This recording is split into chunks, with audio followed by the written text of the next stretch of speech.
Хоёрын даваа. Эцэг нь ийн өгүүлв. Нусаа борхуу мангасын тэвхэн хар гихч бүхтөө таарч хүч мэхээ сорон барилдах болж гинэ. Хоёул тасын дэвлтээр дэвж хандгайнуудээр хялайлцсан харцгийн шүүрэлтээр шүүрэн барилцаж усгүй цөлөөс аршаан ундартал устай газраас ирсэн хайр оглортол ноцолджээ. Тэвхэн хар бүхийн 70 дээрээс нь барьж 73, гуй дээрээс нь шүүрч 33 эргүүлэн ар нуруугаар нагдлан тавьж нусгай борхуу дийлв гинэ. Насан хүү гүн шүүр салдаж ааваа Үлгэрийн Баатар нусгай борхуу шиг тэнхээтэй бүх хэр олон байсан юм бэ гэж лавлав. Хүү минь байлгүй яах вэ? 1821 оны үеэс дорнодын талд нар салхи амсан байж чирэг боргол өссөн хүдэр гэдэг хүү айл айлд ачаа тэшний хүндийг өргөн зарслагдаж явсан юм гинлээ. Түүний баян айл илүү гэртээ унтуулахад ханын үдээс нь тас үсэрдэг байж гэн.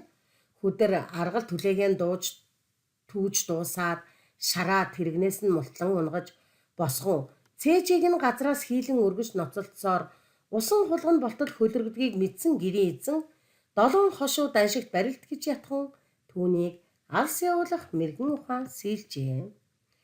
Хүдэр хойтон жилээс нь эхлэн зодоглож 7 хошуу даншиг богд хан хинтий 2 уулыг тахиж хийдэг 10 засгийн наадамд олон удаа үзүүр түрүү авч явсан юм гинэлээ. Хүдэр даян аваргын хүнд алхаа насангийн чихэнд сонсдох шиг түүний баавгайн савар шиг дахин гар нүдэнд нь харагдах шиг болов. Насангийн нүдэнд хүдэр даян аварга ер харагдаад болохгүй байв. Хүдэр даян аварга ярьж байна. Сонсох туу гэж баргил бүдүүн хоолоогоор хэлхийг хад асах хідэнтэй цуурайтуулан давтав. Монголын алдарцууд намжилжив аварга, баян мөнх аварга нарыг залгах хувьтай төрсөн шөрмөстэй хүү байвал гараад ирээ гэж хөнгөнөгтөн насан ураг шалгав. Аль нутаг хошууны хингэгч вэ гэж лавлахад сайн ноён хан аймгийн насан гэж хариу өчөө. Насаан мөнх тэнгэр алтан нар хөрс дэлхий дээн өчл үг айлтгаж хүч шөрмсөөн сэлбэж ав гэж хүдэр даян аварга дахин хөнгөнээд алга болов.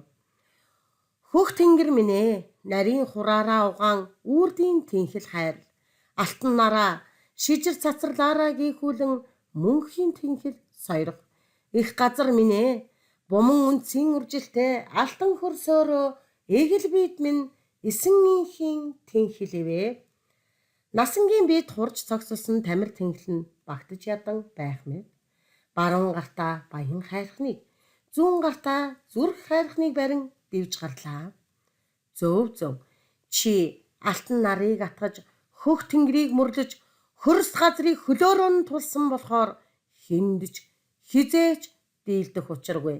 Миний санаамарлаа хөөмн гэж хүдэр даян аварга дахин хөнгөнөв. Насан зүүдээ эргцүүлээд тэр үед ч миний ташаа овоол байсан. Одоо энэ залууд ташаалдах мэх хийж барах болов уу гэж бодов. Тоогдох мехийг одоогийн хүүхдүүд бараг хийхийг болсон. Тэр мехээрээч тоог насан гэж алдаршиж хоч чимэг зүүсэн удаа би өвгөн арслан угсгийн тоогдтол хүү нилээд ганхаж ирснээр тогтов.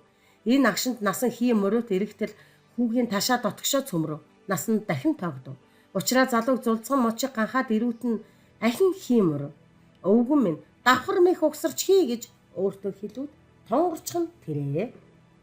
Ташаан дээгүүр нь давж далаа шороод нь татагдаж босохдоо залуу юу болов гэсэн байртай гайхаж нүдэн бүлтийлгснээ элэг бүсээ тайлж насангийн суг дагуур шургуу тахимаа өгчээ.